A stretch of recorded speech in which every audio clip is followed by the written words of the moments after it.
அனைவருக்கும் வணக்கம். இது உங்கள் அரியணை போலீஸ் அகாடமி திருவாரூர். ஸோ நம்ம இந்த கிளாஸில் என்ன பார்க்க போகிறோம்னா பை சார்ட் பார்க்க போகிறோம். ஓகேவா? ஸோ இந்த பை சார்ட்டில் 4 மெத்தட் ஆஃப் சம் இருக்குது. எத்தனை மெத்தட் சம் இருக்குது? 4 மெத்தடு. அதில் ஃபஸ்ட்டு மெத்தடு பார்த்தோம் அப்படின்னா பர்சன்டேஜ் மெத்தடு. பர்சன்டேஜ் மெத்தடுன்னு பார்த்தோம் அப்படின்னா படத்தில் கொடுத்துருது எல்லாம் எப்படி இருக்கும் அப்படின்னா உள்ளே எல்லாமே பர்சன்டேஜ்னு இருக்கும். இருக்குது பார்த்தீங்களா? 30%, 50%, 25%, 40%. இன்னொரு மெத்தட் இருக்குது டிகிரி மெத்தட். என்ன மெத்தடு? டிகிரி மெத்தட் பார்த்தோம்னா பர்சன்டேஜ் இருக்கிறதுல என்ன இருக்கும் அப்படின்னா டிகிரி இருக்கும். ஸோ இது வரைக்கும் எஸ்ஏ எக்ஸாமில் டிகிரி மெத்தட் என்ன பண்ணல கேட்கல. ஃபஸ்ட்டு பர்சன்டேஜ் மெத்தட் என்ன பண்ணுங்கள், நல்லா தெரிஞ்சு வச்சிங்க. ஓகேவா? ஸோ இந்த பர்சன்டேஜ் மெத்தடில் 2 டைப் இருக்குது. ஃபஸ்ட்டு டைப் என்னன்னு பார்த்தோம் அப்படின்னா அந்த பை கொடுத்துருக்காங்கல்ல, பை தினம் என்னைக்கு?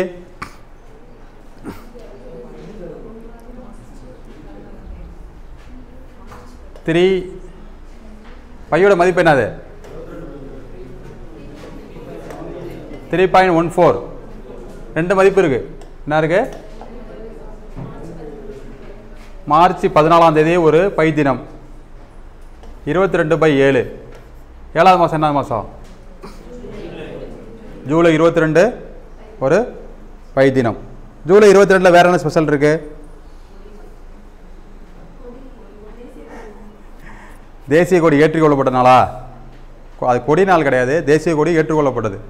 எப்போ? ஜூலை 22. அடிச்சு விடக்கூடாது. 1957 கேள்விப்பட்டிருக்கீங்களா? கேள்விப்பட்டதே இல்லையா? சரி, இப்போ கேள்விப்படுங்க. நாட்காட்டியா? சரி, நாட்காட்டி எப்போ ஏற்றுக்கொண்டாங்க? மார்ச் 22, 1957. சரி, பார்த்துங்க. அளவியலில் 3D இருக்குது பார்த்தீங்களா? ஃபஸ்ட்டு அளவியல்னால் என்னென்னு கேட்குறீங்க, அது தெரியுது எனக்கு. 3D அப்படின்னு என்னென்னு கேட்குறீங்க, அது வந்து எனக்கு புரியுது. அதில் சூப்பரான ஒரு ஷார்ட்கட் இருக்குது. சம்முக்கு வந்து நீங்கள் ஒர்க் அவுட் பண்ண அவசியமே கிடையாது. அதை ஒர்க் அவுட் நம்ம ஷார்ட்கட் எப்போ தான் பார்க்கணும்? அடுத்து தான் பார்க்கணும். என்ன சொல்கிறேன்னு புரியுதா? உதாரணத்துக்கு கோலத்தின் கன அளவு என்னது? கோலம் கன அளவு 4/3 πr³. அதாவது என்ன சொல்ல வரோம் அப்படின்னா எதோடைய ஃபார்முலாலாம் பை வருதோ இது பேர் தான் பை. இந்த பையை எதெல்லாம் சூஸ் பண்ணுறோமோ அதில் ஆப்ஷன் கேட்குறாங்கன்னு வச்சுக்கலாம். சப்போஸ் ஒரு கடைசி செம்மாக இருக்குது, ஃபார்முலாவே உங்களுக்கு தெரியல, அது கோலமாக. ஆனால் என்ன தெரியணும், அந்த கணக்கில் கண்டிப்பாக என்ன வரணும், பை வந்துச்சுன்னா அந்த கொடுத்துருக்க ஆன்சர் இருக்குது பார்த்தீங்களா, அந்த ஆன்சரு 11ஆம் வகுப்படுது, 11ஓட மடங்காக இருந்துச்சுன்னா அதான் ஆன்சர். என்ன சொல்லணும் புரியுதா?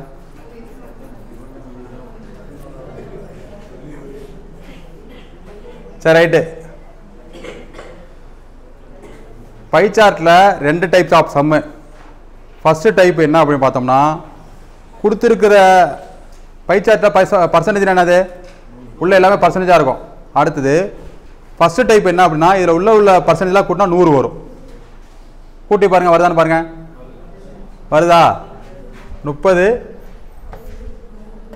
25, 55, 60, 100%. இப்படி 100% இருந்துச்சு அப்படின்னா கண்டிப்பாக கிவனில் டோட்டல் வேல்யூ அப்படின்னு ஒரு வார்த்தை இருக்கும். இதான் டைப் 1. சொல்லுங்கள், டைப் 1 என்னது? டோட்டல் பர்சன்டேஜ் 100 கொடுத்துருப்பாங்க. டோட்டல் பர்சன்டேஜ் 100 கொடுத்தாங்க அப்படின்னா கண்டிப்பாக டோட்டல் வேல்யூ அல்லது மொத்த வருமானம் ஏதோ ஒன்று டோட்டல் அப்படின்னு ஒரு வேல்யூ இருக்கும். இருந்துச்சுன்னா டைப் 1 பர்சன்டேஜில் டைப் 1. அதே உள்ள பர்சன்டேஜ் கூட்டி பார்க்குறோம், 100 தாண்டி போகுது, ஏதாச்சும் ஒரு இதில் பர்சன்டேஜ் இல்லாமல் இருக்கும், டோட்டல் வேல்யூ இல்லாமல் இருக்கும். இப்படி இருந்தால் டைப் 2ன்னு சொல்லி.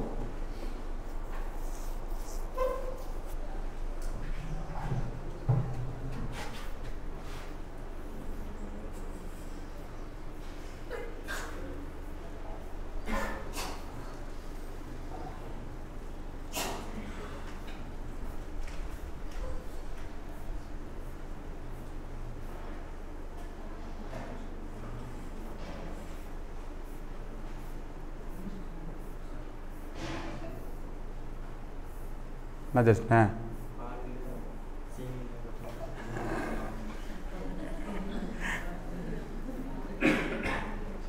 சரி கவனிங்க.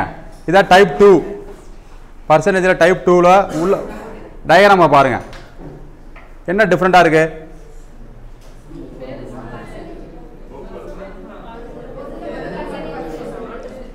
ஃபஸ்ட்டு ஒரு இதில் பர்சன்டேஜ் கிடையாது. இருக்கிற மதிப்பெலாம் கூட்டி பார்க்குறோம். கூட்டி பாருங்கள். 25, 50, 75, 105, 125, 100 தாண்டி போகுதா போகலையா? போகுது. இதில் டோட்டல் வேல்யூ கொடுத்துருக்க மாட்டாங்க. கணக்கில் போய் பார்த்தீங்கன்னா என்ன கொடுத்துருக்க மாட்டாங்க? டோட்டல் வேல்யூ கொடுத்துருக்க மாட்டாங்க.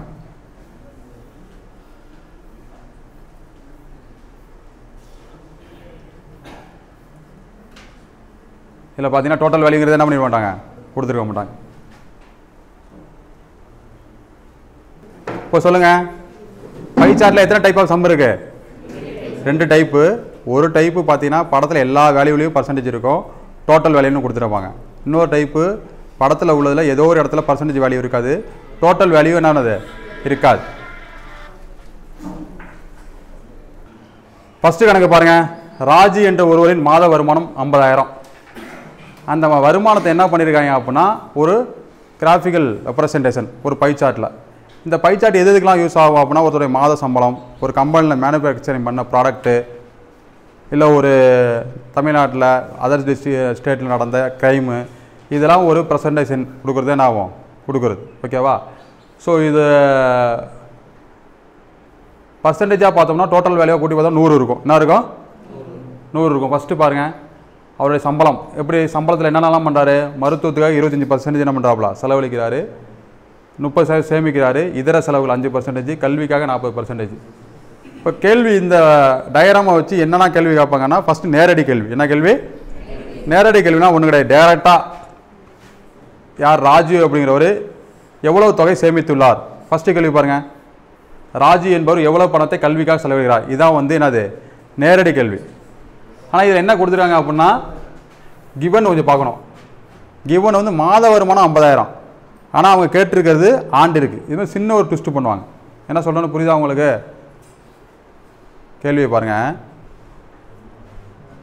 மாத வருமானம் எவ்வளவு? 50,000 ரூபா. இங்கே கேள்வி கேட்டுருக்கிறது ஆண்டு இருக்குது. அப்போனா மாத சம்பளத்தை என்ன பண்ணோம்னா ஆண்டுக்கு மாற்றணும். அப்போ ஆண்டுக்கு எவ்வளவு? 6 லட்சம் ரூபா. 1, 10, 100, 1000, 10,000 லட்சம். இதில் என்ன சொல்கிறாங்க? இவர் கல்விக்காக எவ்வளோ செலவிடுறாரு? இதான் நேரடி கேள்வி. கல்விக்காக எவ்வளோ செலவிடுறாரு, எவ்வளோ சேமிக்கிறாரு, மருத்துவத்துக்கு எவ்வளோ சேமிக்கிறாரு, இதர செலவு எவ்வளவு அப்படின்னு கேட்குறது என்னது? சொல்லுங்கள், நேரடி கேள்வி. இப்போ கண்டுபிடிங்க. நேரடி கேள்வினா பர்சன்டேஜ் கண்டுபிடிக்க தானே அது நேரடி கேள்வி. கல்விக்காக எத்தனை பர்சன்டேஜ்? 40%. இந்த 6 லட்சத்தில் 40% கண்டுபிடிச்சா அதான் ஆன்சர். சொல்லுங்க, புரிஞ்சுக்க முடியுதா? என்ன ஆன்சரு? எவ்வளவு? 2,40,000. நோட் பண்ணி வச்சுங்க.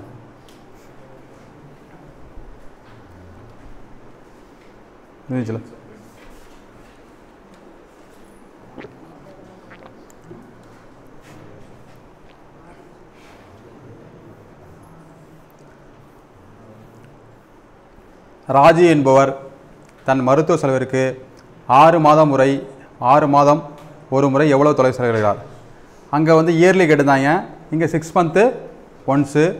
மருத்துவம்னா மருத்துவத்தை போய் பார்க்கணும், சேமிப்புனா சேமிப்பை பார்க்கணும், கல்வினா கல்வியை பார்க்கணும், இதரனா இதரை பார்க்கணும். இப்போ மருத்துவத்தை எத்தனை பர்சன்டேஜ்? 25%. ஒரு மாதத்துக்கு எவ்வளவு? 50,000 ரூபா. எப்படி வேணாலும் போடலாம். 6 மாதத்துக்கு எவ்வளோ தொகை கண்டுபிடிச்சி அதில் 25% கண்டுபிடிக்கலாம். இல்லை ஒரு மாதத்துக்கு எவ்வளோ சம்பளம், அதில் மருத்துவத்துக்கு எவ்வளவு? 25%. ஒரு நம்பரை கொடுத்து 25% கிடைச்சா என்ன பண்ணணும்? Divided by 4. இதனால் ஆகுங்க. என்ன ஆன்சரு?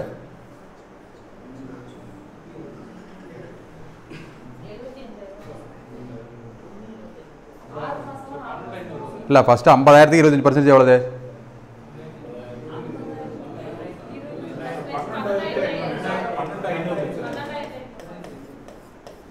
எவ்வளவு? மாதத்துக்கு 12,500 என்ன பண்ணுறாப்புல? என்ன பண்ணுறாப்புல மருத்துவத்துக்காக செலவிடுறாரு. ஆனால் அவங்க கேள்வி கேட்டது 6 மாதத்துக்கு ஒரு முறை. அப்போ நம்ம என்ன பண்ணோம் 6ஆல் பெருக்கணும். எவ்வளவு 6 × 10 = 60, 6 × 25 7,25,000 சரி 70 எவ்வளவு ஆப்ஷன் இல்லையா இல்லை எவ்வளவு இதெல்லாம் கூட்டல் கழித்தல் மாதிரி தான். ஒரு மாதத்துக்கு கேட்டால் ஒரு மாதம் போட போகிறோம், 6 மாதம் கேட்டால் 6 மாதம் போட போகிறோம். மருத்துவம்னு வந்ததுன்னா மருத்துவத்தை பார்க்க போகிறோம், கல்வின்னு வந்தால் கல்வியை பார்க்க போகிறோம், சேமிப்புன்னு வந்தால் சேமிப்பு பார்க்க போகிறோம். சின்ன சின்ன ட்விஸ்ட்டு தான் அது. Per yearly, per 6 month, per month, அவ்வளோதான். இதுக்கெல்லாம் பேஸ் எதுனாது பர்சன்டேஜ் கண்டுபிடிக்கிறது. இப்போ இங்கே வந்து எனக்கு வந்து 25% கண்டுபிடிக்க தெரியாது, 50% கண்டுபிடிக்க தெரியாது, பண்ண முடியாது, ஒன்றும் பண்ண முடியாது. புரிஞ்சுக்க முடியுதா? பாருங்கள், ராஜி என்பவர் எவ்வளவு பணத்தை சேமிப்புக்காக செலவிடுகிறார், எவ்வளவு சேமிக்கிறார். ப்ராக்கெட்டில் என்ன கொடுத்துறாங்க ஆண்டுக்கு. அப்போ அவனோட சம்பளம் மாத சம்பளம் 50,000 ரூபா, ஒரு வருஷத்துக்கு 6 லட்சம் ரூபா. அதில் சேமிப்பு 30%. அப்போ 30,000 பெருக்கினா என்ன வரும் 6 × 3 = 18, 1 லட்சத்தி எவ்வளவு ஆன்சர் என்ன 1,80,000. இதில் சந்தேகம் இருக்கா, டவுட் இருக்கா சொல்லுங்கள். நேரடியாக கேட்கலாம், இது ஒரு கேள்வியாகவே கொஸ்டினாகவே கேட்கலாம். என்ன கேட்கலாம் அப்படின்னா, ராஜி என்பவர் மாதத்திற்கு 50,000 செலவிடுகிறார், 50,000 சம்பாதிக்கிறார், ஒரு வருடத்திற்கு எவ்வளவு சம்பாதிப்பார்னு கேட்கலாம். இது ஒரு கேள்வி கேட்கலாம். இல்லைன்னா ராஜி என்பவர் 50,000 சம்பாதிக்கிறாரு, அதில் 30% சேமிக்கிறார் எனில் ஆண்டிற்கு எவ்வளோ சேமித்துள்ளார் அப்படின்னு கேள்வியே கேட்கலாம். அப்படி கேள்வியாக கேட்காம பை சார்ட்டில் என்ன பண்ணுறாங்க, இதை நமக்கு பார்க்க தெரியுதா, இந்த டயக்ராமில் சேமிப்பு அப்படிங்கிறது எங்கே இருக்குன்னு தெரியுதா. சில பேருக்கு இந்த 30%, 80% கண்ணு தெரியாது. என்ன தெரியாது, அதில் ஒரு 500 பேர் என்ன பண்ணுவாங்க டிஸ்குவாலிஃபிகேஷன் பண்ணிவிடுவாங்க. உண்மைதான், அது பதட்டத்தில் பார்க்குறப்ப தெரிய பேருக்கு என்ன தெரியும் அப்படின்னா, இதான் 30, 50 அவன் டயக்ராம் வந்து ரொம்ப இதாக இருக்கும். இதாச்சும் ஈஸியாக இருக்குது. கிராஃப் சார்ட்லாம் நம்ம தான் என்ன பண்ணணும் வேல்யூவை எடுக்கணும். பார் சார்ட்டில் நம்ம தான் என்ன பண்ணணும் வேல்யூ எடுக்கணும். நம்ம டீம் வயசான டீமாக இருக்குன்னு வச்சிங்களா, என்ன ஆகும் என்னடா அது அப்படின்னு யோசிக்குவாங்க. சில பேர் பதட்டத்தில் என்ன பண்ணுவாங்க, சேமிப்பு போல என்ன பண்ணுவாங்க, மருத்துவத்தை கணக்கு போட்டு அவங்ககிட்ட ஆன்சரை போட்டு போயிட்டே இருப்பாங்க. ஃபஸ்ட் ஆப்ஷன்லேயே அது இருக்கும், தப்பாக போட்ட ஆன்சர் இருக்கும். அந்த டைமில் நம்ம யோசிக்க மாட்டோம். சிம்பிளாக என்ன கேள்வி கேட்டுருக்காங்க, சேமிப்பு அப்படின்னா சேமிப்பு 30%, ஆனுவல்னா பெருக்க வேண்டியதான். என்ன சொல்கிறேன்னு புரியுதா? பாருங்கள், பிற செலவுக்காக ராஜி எத்தனை சதவீதம் செலவிடுகிறார், பிற எத்தனை சதவீதம் 5%. அப்போ டேரெக்டாக கேட்டாங்க, அந்த படத்தை பார்த்து அப்படி ஆன்சர் பண்ண வேண்டியதான். பாருங்கள், பிற எத்தனை சதவீதம் புரிஞ்சுக்க முடியுதா? ஈஸியாக இருக்கா? ஈஸியாக இருக்கு. மாத வருமானத்தில் எவ்வளவு ரூபாய் சேமிப்புக்காக செலவிடுகிறார்? மாத வருமானம் எவ்வளவு 50,000 ரூபா, அதில் 30%, 50,000 30%, 15,000. ஈஸியாக இருக்கா? எல்லாமே ஈஸி தான். சரி ரைட், இது நல்ல கேள்வி. இந்த கேள்வி யார் ஆன்சர் பண்ணீங்களோ அதான் விஷயம். கேள்வி எழுதுங்க. ஒரு பள்ளியில் மொத்தம் 600 மாணவர்கள் இருக்காங்க. எத்தனை பேர் இருக்காங்க? 600 மாணவர்கள். அந்த 600 மாணவர்களில் சமூக அறிவியல், அறிவியல்,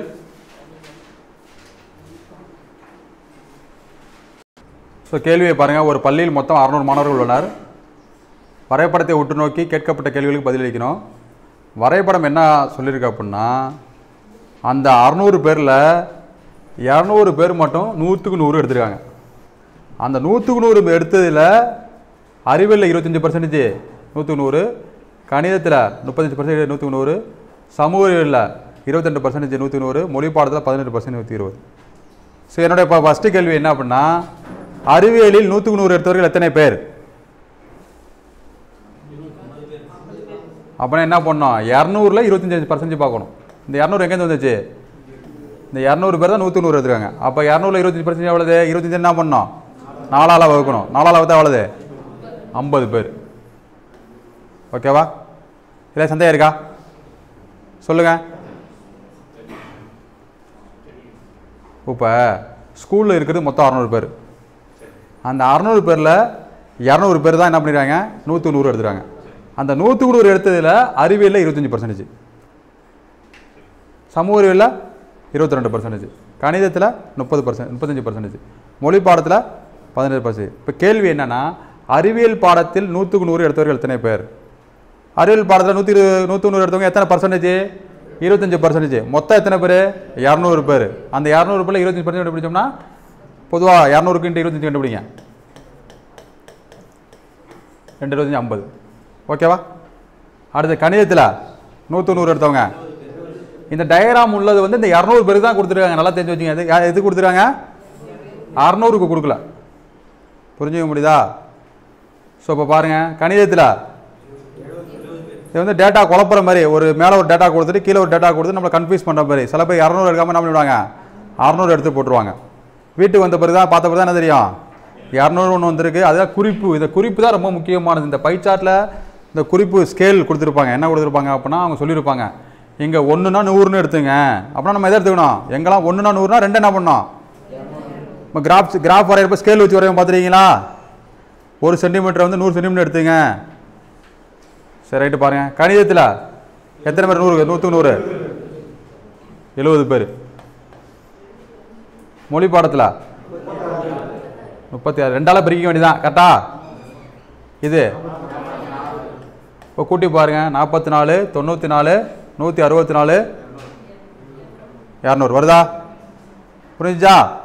இப்போ கேள்வி என்ன அப்படின்னு பார்த்தோம்னா, மொத்த மாணவர்களில் எத்தனை சதவீத மாணவர்கள் 100க்கு 100 மதிப்பை பெற்றுள்ளனர் கேட்டனா? இதே மாதிரி கேள்வி வரும்னு சொன்னா பை சார்ட்டில் மொத்த மாணவர்களில் எத்தனை சதவீதம் பேர் என்ன பண்ணிருக்காங்க? 100க்கு 100 எடுத்திருக்காங்க. மொத்த மாணவர்கள் எத்தனை பேர்? 600 பேர். அதில் 100க்கு 100 எத்தனை பேர்? எத்தனை சதவீதம் அப்படி வந்தால் என்ன பண்ணோம்? × 100 அடித்தோம்னா 33.3%. யாருக்காச்சும் டவுட் இருக்கா? சிம்பிளான கேள்வி. மொத்த மாணவர்கள் எத்தனை பேர்? 600 பேர். 100க்கு 100 எத்தனை பேர் எடுத்து பார்த்தாங்க? 200 பேர். எத்தனை சதவீதம் கேட்டால் என்ன பண்ணணும்? இந்த 600 கீழே போடணும், 200 மேலே போடணும், × 100 போடணும். இது பை சார்ட் சம்மு.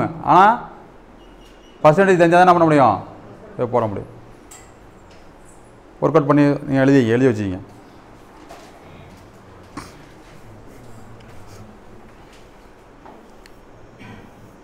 அடுத்து பாருங்கள், எத்தனை மாணவர்கள் 100க்கு 100 மதிப்பெண் பெறவில்லை? மொத்தம் எத்தனை பேர்? கவனிங்க, கணக்கை பொறுத்தளவுக்கு நம்ம ஒரு வாட்டி இந்த கணக்கை பார்த்துட்டோம் அப்படின்னா அந்த டேட்டா அப்படியே மைண்டில் ஏற்றிடணும். இப்போ சொல்லுங்கள், மொத்தம் எத்தனை பேர் கணக்கு? எத்தனை பேர்? 600 பேர். எத்தனை பேர் 100க்கு 100? அதில் டேரெக்டாக தெரியுது என்னது, எத்தனை பேர் எடுக்கவில்லை? 400 பேர். அவ்வளோதான். ஏன்னா ஒவ்வொரு வாட்டியும் நம்ம போய் அந்த படத்தை போய் பார்த்துட்டே வந்துடக்கூடாது. ஆனால் மேக்ஸிமம் கொஸ்டின் பேப்பரில் படம் இருக்கும், கீழே வந்து என்ன ஆயிரும் வந்துருக்கும். சப்போஸ் பரட்டி பார்க்குற மாதிரி இருந்துச்சுன்னா பார்த்து வச்சுக்கணும். அடுத்து பாருங்க, 100க்கு 100 மதிப்பெண் பெற்றவர்களில் எத்தனை பேர் அறிவியலில் பெற்றனர்? அப்படின்னா என்ன போகணும்? அறிவியலை போய் பார்க்கணும். அறிவியல் எத்தனை பேர்? 25%. 100க்கு 100 பெற்று எடுத்தவங்க 200 பேர். இந்த 200ல் ஃபஸ்ட்டு உங்களுக்கு பாதி மார்க் எதுக்கு? கொஸ்டினில் அறிவியல் சொல்கிறாங்களா, படத்தில் போய் நீங்கள் அறிவியலை பார்க்குறீங்களா, இதுதான் பாதி மார்க். அதுக்கப்புறம் அதில் உள்ள 25% எடுக்க தெரியுதா? என்ன கேட்டிருக்காங்க? 200னா 200 போட தெரியுதா? இதுக்கு தான் மார்க்கு. இது தெரிஞ்சால் இதுக்கப்புறம் நான் அது கணக்கு தான், சிம்பிளிஃபிகேஷன் மாதிரி தான். 200ல் 25% /100 அடித்தோம்னா 50 இருக்கா?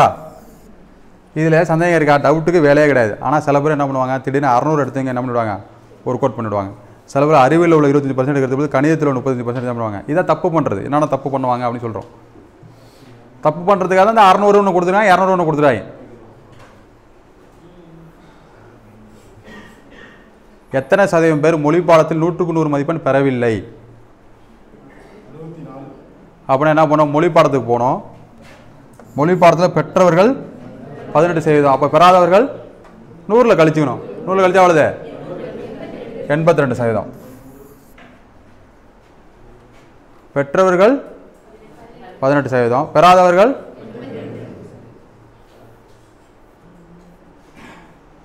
அறிவியல் மற்றும் சமூக அறிவியல் பாடங்களில் முழு மதிப்பெண் பெற்றவர்கள் எத்தனை சதவீதங்கள் கேட்டாங்க? அறிவியல் எவ்வளவு? 25. சமூக அறிவியல் என்ன கேள்வி கேட்டிருக்காங்க? அறிவியல் மற்றும் சமூக அறிவியலா? அவன் என்ன பண்ணணும்? ரெண்டுத்தையும் ஆட் பண்ண ஆன்சர். புரிஞ்சுக்க முடியுதா? இப்போ நான் ஒரு கேள்வி சொல்கிறேன், அதை நீங்கள் ஆன்சர் பண்ணுங்க பார்ப்போம். எழுதுங்க. இதான் கேள்வி, நல்ல கேள்வி.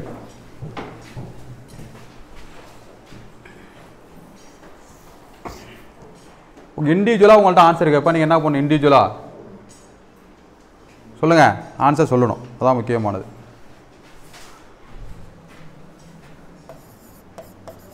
அறிவியல் பாடத்தை விட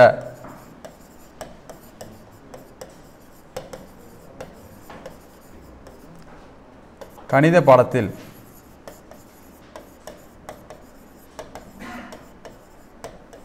எத்தனை சதவீதம் பேர் அதிகமாக 100க்கு 100 பெற்றுள்ளனர்?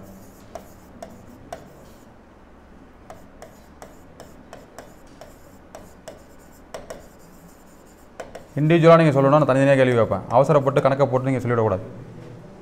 அறிவியல் பாடத்தை விட கணித பாடத்தில் எத்தனை சதவீதம் பேர் அதிகமாக 100க்கு 100 பெற்றுள்ளனர்? ஸோ பாருங்கள், அறிவியல் பாடத்தை விட கணித பாடத்தில் எத்தனை சதவீதம் அதிகமாக 100க்கு 100 பெற்றுள்ளனர் அப்படின்னா, அறிவியல்னா அறிவியலை பார்க்கணும், கணிதம்னா கணிதத்தை பார்க்கணும். ஸ்டெப் 1 எப்போதுமே கழிக்கணும். இங்கே வந்து நீங்கள் வந்து 25% என்ன 30% என்ன கண்டுபிடிச்சலாம் போடணும் அவசியம் கிடையாது. டேரெக்டாகவே நம்பரை வச்சு போடலாம். 25 35 நம்பரை வச்சே போடலாம். ஏன்னா 2 பர்சன்டேஜ் இருக்குல்ல, அதனால் மதிப்பு மாறாது. பர்சன்டேஜ் அப்படிங்கிறது பங்கு, என்னது ஷேர் மாதிரி. 1%னா 1% 10 அப்படின்னா எல்லாமே அப்படியே ஷேராக பெருக்கிற மாதிரி தான் வரும். அதனால் பர்சன்டேஜுக்கு நம்ம வேல்யூவெல்லாம் கண்டுபிடிச்சி எக்ஸாம்பிள் போடணும் அவசியம் கிடையாது. டேரெக்டாக அறிவியல் எத்தனை? 25%. கணிதம் 35. ஸ்டெப் 1 2 கழிக்கணும். 20 30 போயிட்டா 10 டிவைடட் பை எதை விட? அறிவியல் பாடத்தை விடனா அறிவியலை கீழே போடணும், கணித பாடத்தை விடனா கணித பாடத்தை கீழே போடணும். இப்போ அறிவியல் பாடத்தை என்ன பண்ணணும்? 25 கீழே போடணும், இன்ட்டு 100 போடணும். சால்வ் பண்ணால் 40% அதிகம். 25க்கு 40% கண்டுபிடிச்சி வர்ற வேலையை கூட்டி பாருங்கள், 35 வரும். கான்செப்ட் மாறாது, கணக்கு மாறாது. புரிஞ்சுக்க முடியுதா? நீங்கள் வேணால் 25 அப்படிங்கிற நம்பருக்கு 40% கண்டுபிடிச்சா என்ன வரும்? 10 வரும். வருதா? அதிகமாக இருக்கா? அப்போ 10 கூட்டினா 35 வந்துடும். இதை கணித பாடத்தை சொல்லி அறிவியல் பாடத்தை சொன்னால் எத்தனை சதவீதம் குறைந்துள்ளதுன்னு சொல்லுவாங்க. பர்சன்டேஜில் பைச்சார்ட்டில் ஸ்டாண்டர்டான ஒரு சம் இதான். இதை விட இது எத்தனை சதவீதம் அதிகரிச்சுள்ளது, இதை விட இது எத்தனை சதவீதம், இதை விட இது எத்தனை சதவீதம் அதிகரிச்சு, இப்படி தான் ஒரு கேள்வி கேட்டிருப்பேன். இந்த கேள்வி கேட்டால் நீங்கள் இப்படி மனப்பாடமே பண்ணிடணும். என்ன கேட்டிருக்காங்களா? 2 கேட்டிருக்காங்களா? 2 என்ன பண்ணோம்? ஆவன் ஆனால் ஆவன்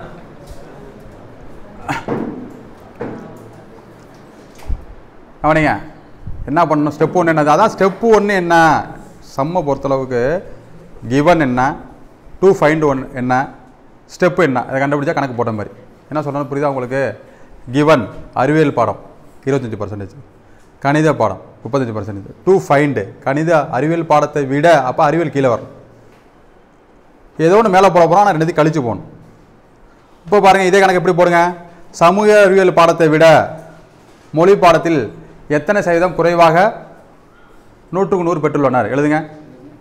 சமூக அறிவியல் பாடத்தை விட மொழி பாடத்தில் எத்தனை சதவீதம் குறைவாக 100க்கு 100 பெற்றுள்ளனர்? இதுதான் கேள்வி. பைச்சார்ட்டில் இதான் கேள்வி. இந்த கேள்வி ஒரு கேள்வி கண்டிப்பாக வைப்பாங்க.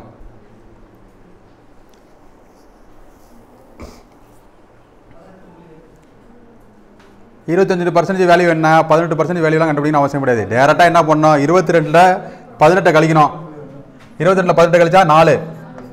மொழி சமூக அறிவியல் பாடத்தை விட தானே, அதை கீழே போடுறோம், இன்ட்டு 100. சால்வ் பண்ண ஆன்சரு 2 2 4 11 2 22 200/11. சால்வ் பண்ண என்ன வரும்? 1 11 11 மிச்சம் 9 8 11 88. எவ்வளோ ஆன்சரு? 18 அதான் ஆன்சர். 18.something%. கான்செப்ட் புரியுதா? இதை விட இது எத்தனை சதவீதம் அதிகம், இதை விட இது எத்தனை சதவீதம் குறையும் அப்படின்னா ஃபஸ்ட்டு 2 கழிக்கணும். கழிச்சிட்டு எதை விட அதை கீழே போடணும், இன்ட்டு 100 போடணும். சொல்லியிருக்கல எத்தனை சதவீதம் அப்படிலாம் எங்கெல்லாம் வருதோ அங்கெல்லாம் என்ன பண்ணணும்? மறந்துடுறீங்க, மறக்கிறீங்க. எங்கெல்லாம் எத்தனை சதவீதம் வருதோ அங்கெல்லாம் என்ன பண்ணணும், இன்ட்டு 100 போடணும். இந்த ஒரு கணக்கு போடலைனாலும் 0.5 மார்க் நம்ம லாஸ் தான். கொஸ்டின் ஈஸி, கேள்வி மாறப்போகிறது கிடையாது. பாருங்க, அடுத்த 3வது கேள்வி. மொத்தம் 200 விளையாட்டு வீரர்கள் அப்படின்னா டோட்டல் வேல்யூ கொடுத்துட்டாவே உள்ள பர்சன்டேஜ் வேல்யூ கூட்டி பார்த்தீங்கன்னா 100% வரும். கூட்டி பாருங்க, வருதா?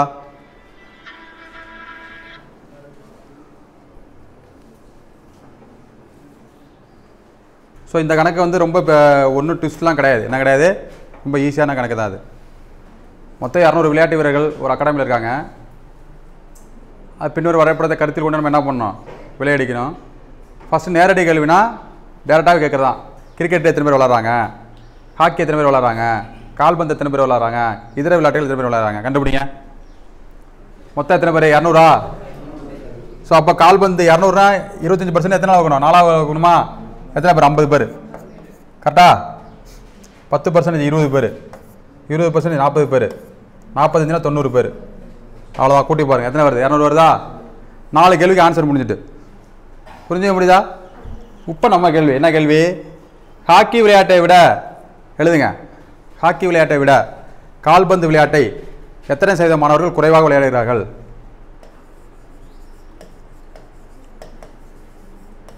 ஹாக்கி விளையாட்டை விட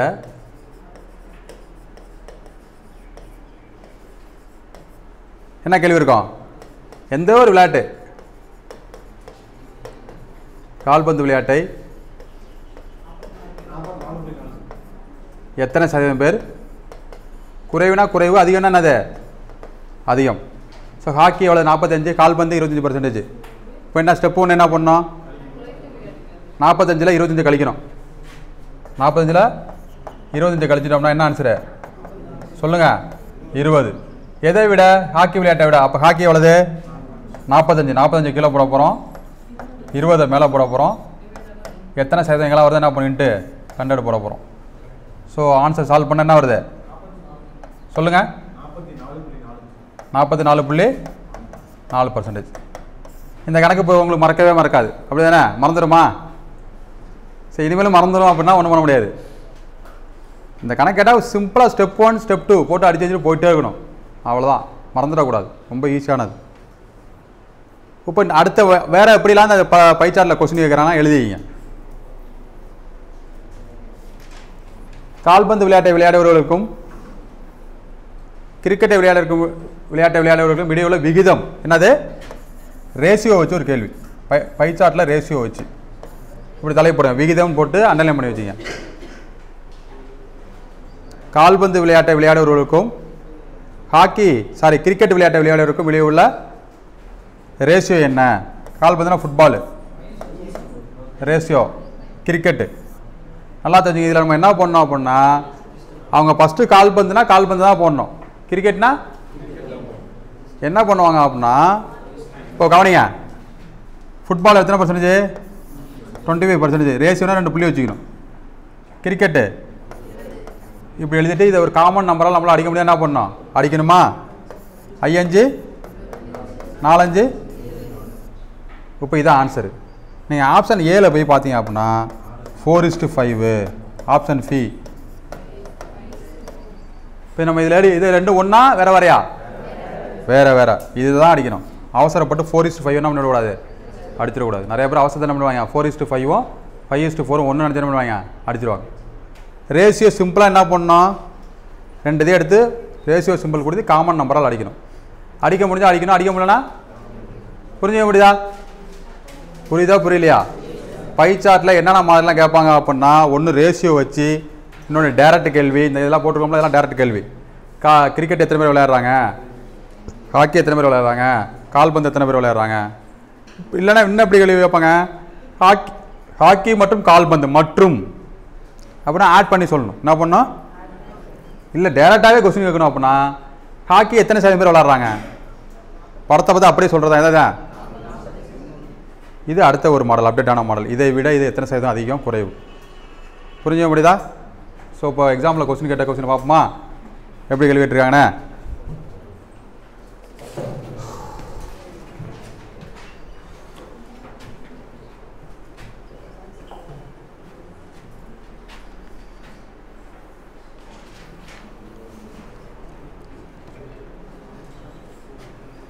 ஸோ பாருங்கள், இதான் கேள்வி. என்ன கேள்வி அப்படின்னா, based on pie chart, investment in different companies in என்னது இது ரகுநாதன் அப்படிங்கிறவர் என்ன பண்ணுறாப்புல, ஒரு ABCDE அப்படிங்கிற கம்பெனியில் என்ன பண்ணுறாப்புல இன்வெஸ்ட்மெண்ட் பண்ணியிருக்காரு. ஸோ ஏங்கிற கம்பெனியில் 240 ரூபா. எவ்வளவு டயக்ராம் தெரியுதா உங்களுக்கு? பி அப்படிங்கிறதுல 360, சி அப்படிங்கிறதுல இன்வெஸ்ட்மெண்ட் பண்ணியிருக்காரு. ஓகேவா? இப்போ ஃபஸ்ட்டு கேள்வி பாருங்கள், 59வது கேள்வி. பியில் உள்ள முதலீடு மொத்த முதலீட்டில் எத்தனை சதவீதம்?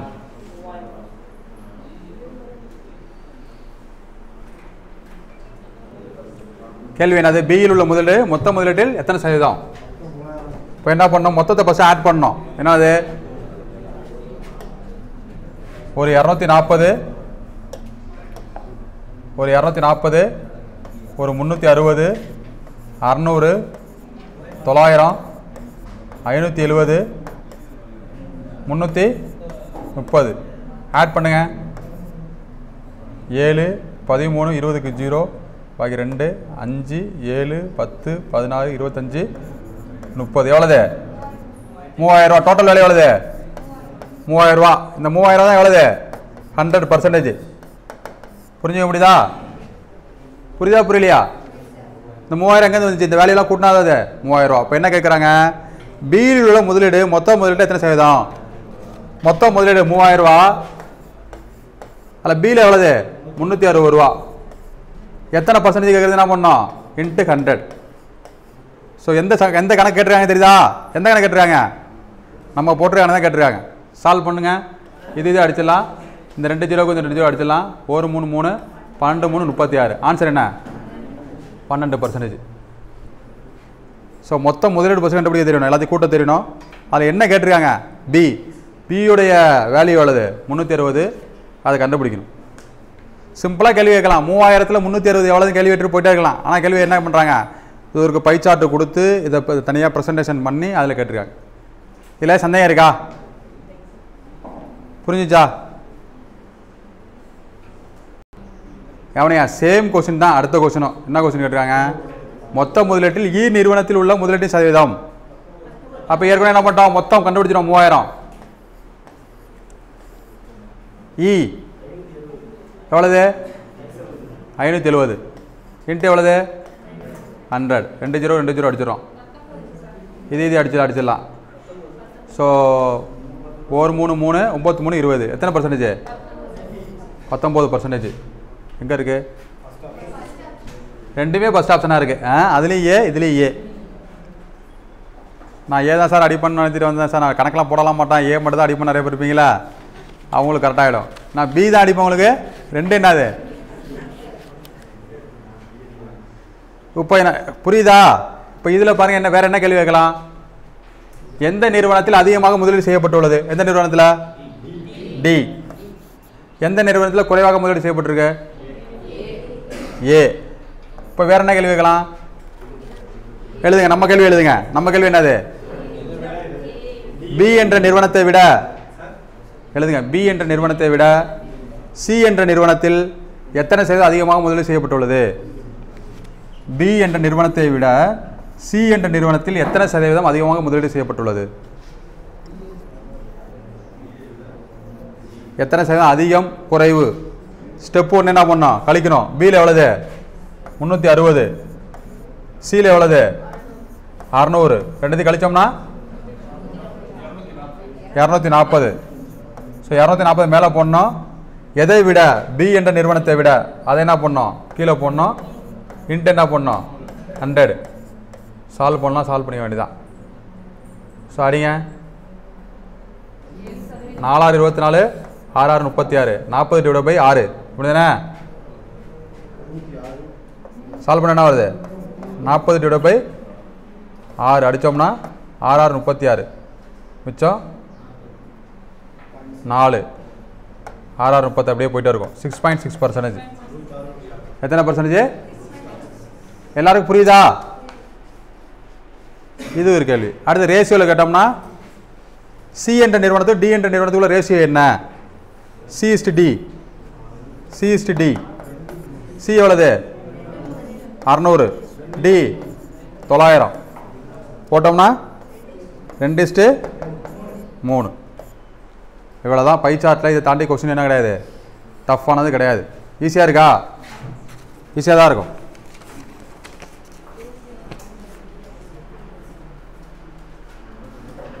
நோட் பண்ணிட்டீங்களா?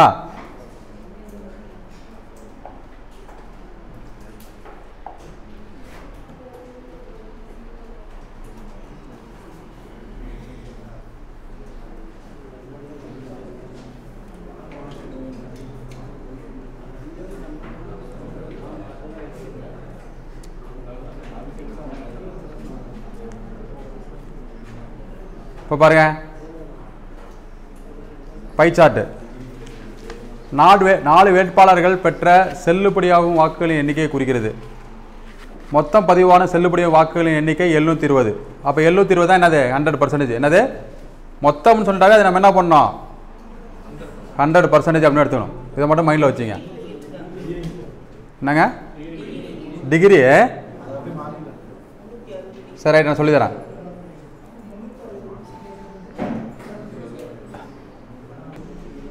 சரி பாருங்க,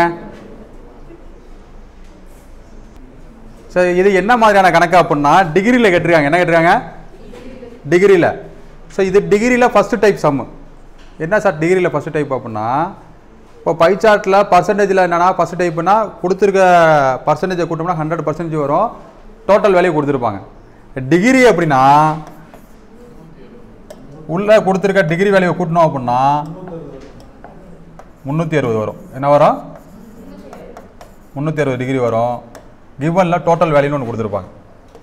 கொடுத்துருக்காங்களா? இப்போ கூட்டி பாருங்கள். 120, 260, சாரி 220, 270, 360 டிகிரி. புரிஞ்சிச்சா உங்களுக்கு? இப்போ என்ன பண்ணோம் அப்படின்னா 360 degree equal to 720. Total degree எத்தனை? 360 டிகிரி. இந்த 360 டிகிரி தான் என்னது டோட்டல். ஸோ 360 டிகிரி 720 அப்படின்னா ஒரு டிகிரி எவ்வளவு? 720 டிவைட் பை 360. சால்வ் பண்ணால் ஒரு டிகிரி அப்படிங்கிறது 2 ஓட்டு. இங்கே ஓட்டுனா ஓட்டுன்னு எடுத்துக்கணும். என்ன சொல்கிறாங்க, ஒரு 4 வேட்பாளர்கள் தேர்தலில் போட்டிடுறாங்க. அந்த 4 வேட்பாளர்கள் பெற்ற வாக்குகளின் எண்ணிக்கை. புரிஞ்சுக்க முடியுதா? டவுட் வச்சுருக்கா? டிகிரினா நம்ம என்ன பண்ணோம், உள்ள டிகிரியை கூட்டி பார்க்கணும். கூட்டி பார்த்தா எத்தனை டிகிரி வரும்? 360 டிகிரி வரும். 360 டிகிரி வந்தாவே கண்டிப்பாக கிவனில் டோட்டல் வேல்யூ கொடுத்துருப்பாங்க. அப்போ என்ன பண்ணணும், first step 360 degree equal to total value கொடுத்துட்டு ஒரு டிகிரியோட வேல்யூ கண்டுபிடிக்கணும். என்ன பண்ணணும்? இப்போ கண்டுபிடிச்சிட்டோமா? இப்போ அஸ் யூஸ்வல் ஒரு டிகிரி 2 ஓட்டு அப்படின்னா 120 டிகிரி 240 ஓட்டு. 100 டிகிரி 200 ஓட்டு. 90 டிகிரி 180 ஓட்டு. 50 டிகிரி 100 ஓட்டு. இதில் சந்தேகம் இருக்கா? இப்போ இதை வச்சே நம்ம கேள்வி உருவாக்கலாம். என்ன கேட்கலாம்? வேட்பாளர் 1 பெற்ற வாக்குகளின் எண்ணிக்கை 240, வேட்பாளர் 4 பெற்ற வாக்குகளின் எண்ணிக்கை 200, வேட்பாளர் 3 பெற்ற வாக்குகளின் எண்ணிக்கை, வேட்பாளர் 1 பெற்ற வாக்குகளின் எண்ணிக்கை. இப்போ கொஸ்டினுக்கு வாங்க. தேர்தலில் வெற்றி பெற்றது யார்? அவர் எத்தனை வாக்குகள் பெற்றார்? அப்புறம் இதில் அதிகமாக வாக்கு பெற்றது யாரு? வேட்பாளர் 1. எத்தனை ஓட்டு? வேட்பாளர் 1 240. ஈஸியாக இருக்கா? ஈஸியாக இருக்கா இல்லையா? அடுத்தது, எந்த வித்தியாசத்தில் வெற்றி பெற்ற வேட்பாளர் மற்றவரை தோற்கடித்தார்? இவர் 200 ஓட்டு, இவர் 240 ஓட்டு. எத்தனை ஓட்டில் வித்தியாசம் செஞ்சிருக்காரு? 40 ஓட்டில். பை சார்ட்டில் தான். ஆனால் இப்படி கேள்வி கேட்கலாம். எப்படி கேட்குறாங்க பாருங்க. புரியுதா? குறைந்தபட்ச வாக்குகளை பெற்ற வேட்பாளர் யாரு? யாரு? வேட்பாளர் 3. எத்தனை ஓட்டு? 100 ஓட்டு. வேட்பாளர் 3 எத்தனை ஓட்டு? 100 ஓட்டு. அவ்வளோதான். புரிஞ்சுக்க முடியுதா? இப்போ அசிஸ்வல் நம்ம என்ன பண்ணலாம், ரேஷியோ வச்சு ஒரு கேள்வி. வேட்பாளர் 1 விட 4 எத்தனை சதவீதம் குறையாக ஓட்டு போட்டுருக்கான்னு சொல்லலாம். எப்படி வேணால் கேள்வி கேட்கலாம். புரிஞ்சுக்க முடியுதா? பை சார்ட் ஒரு ஐடியா வருதா? டிகிரி சம்மு நடத்தியாச்சு. டிகிரி பார்க்குறப்ப நம்ம என்ன பண்ணோம், இப்போ கவனிங்க.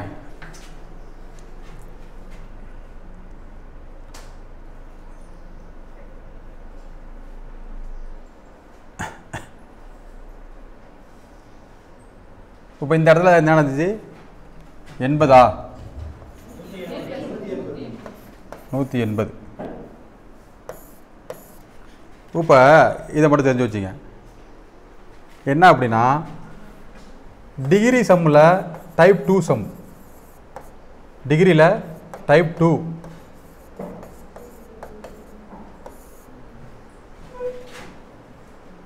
டிகிரி சம்மில் டைப் 2 என்ன அப்படின்னா டோட்டல் அப்படிங்கிற ஒரு வார்த்தையே இருக்காது. என்ன இருக்காது? நல்லா அப்சர்வ் பண்ணி வச்சுங்க. டோட்டல் அப்படிங்கிற என்ன இருக்காது? டோட்டல் வேல்யூ அப்படிங்கிற என்ன இருக்காது. அடுத்தது இங்கே போய் உள்ள டிகிரி கூட்டி பார்த்தோம் அப்படின்னா 320 விட அதிகமாக இருக்கும். கூட்டி பாருங்கள். 120, 220, 270, 350, 450 இருக்கா? கண்டிப்பாக ஒரு இதில் பார்த்தா டிகிரி இருக்காது. எதில் டிகிரி இல்லை? 180 டிகிரி இல்லையா? இப்படி தான் கணக்கு இருக்கும். இப்போ இந்த கணக்கு நம்ம எப்படி போடணும் அப்படின்னா ஃபஸ்ட்டு எல்லா டிகிரி கூட்டணும். 120, 220, 270, மிச்சம் எத்தனை டிகிரி இருக்குது? மொத்தம் 360 டிகிரிங்க. மொத்தம் 360 டிகிரி. இதில் டிகிரி உள்ளதை மட்டும் கூட்டுறோம். எத்தனை டிகிரி வருது? 270 வருதா? இது ரெண்டு கழிச்சா எத்தனை டிகிரி? 90 டிகிரி. இந்த 90 டிகிரி தான் என்ன பண்ணுறாங்க? 90 டிகிரி பொழுது என்ன பண்ணுறாங்க? 90 டிகிரியோட வேல்யூவை கொடுத்துட்டாங்க. அப்போ 90 டிகிரி ஈக்குவல் டு 180. அப்போ 1 டிகிரி ஈக்குவல் டு 2. புரிஞ்சுச்சா? அப்போ 1 டிகிரி 2 அப்படின்னா டோட்டலாக எத்தனை டிகிரி? 360 டிகிரி. அப்போ டோட்டல் வேல்யூ வருது 360 இன்ட்டு 2 720. புரிஞ்சுங்க? புரியுதா? ஸோ பை சார்ட்டில் டிகிரி டைப்பில் 2ல் டோட்டல் பார்த்தோம் அப்படின்னா டிகிரி 360 இல்லாமல் 360 விட அதிகமாக இருக்கும். ஒரு இதில் என்ன இருக்காது? டிகிரி இருக்காது. டிகிரி உள்ள வேலையெல்லாம் கூட்டிட்டு 360 கழிச்சிட்டு ஒரு ரிமைனிங் டிகிரி வருது பார்த்தீங்களா? அந்த டிகிரியை அவங்க ஒரு வேல்யூ கொடுத்துருப்பாங்க. அந்த வேல்யூவை வச்சு ஒரு டிகிரியோட மதிப்பு கண்டுபிடிக்கணும். அந்த ஒரு டிகிரி வச்சு டோட்டல் வேல்யூ கண்டுபிடிக்கணும். டோட்டல் வேல்யூ எத்தனை டிகிரி? 360 டிகிரி. அப்போ டோட்டல் நமக்கு தெரிஞ்சிட்டுனா ஆஸ்யூஸ்வல் நம்ம என்ன பண்ணலாம்? எல்லாமே போட வேண்டியது. இந்த டைப்பில் டோட்டல் வேல்யூ கண்டுபிடிக்கிறது தான் என்னது? ஸ்டெப்பு. புரிஞ்சுக்க முடியுதா? இதே மாதிரி தான் பர்சன்டேஜ்லையும். பர்சன்டேஜில் போய் பார்த்தீங்க அப்படின்னா டோட்டலாக பர்சன்டேஜ் கூட்டினோம்னா 100 வராமல் 100 தாண்டும்.